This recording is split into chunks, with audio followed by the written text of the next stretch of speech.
Hey guys, what is up? In today's tutorial, we'll show you how to add custom fields to products on Shopify.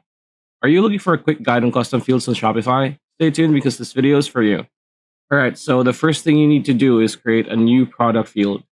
To do this, hover on the menu on the left side over products. Then, click add new field. Afterwards, give the new field you made a name. There's a lot of custom fields to choose from. For this video, we'll be selecting the link field. Also keep in mind that you'd want to provide a description of the field for your admin. Then click New Link field. After this is done, it will bring you to the field edit page. Click on Install on the left-hand side. Shopify will need you to manually install each custom field you create, so do so. It's that simple. Hope the video helped. Like, comment, share, subscribe, ring that bell icon, and we'll see you on the next one.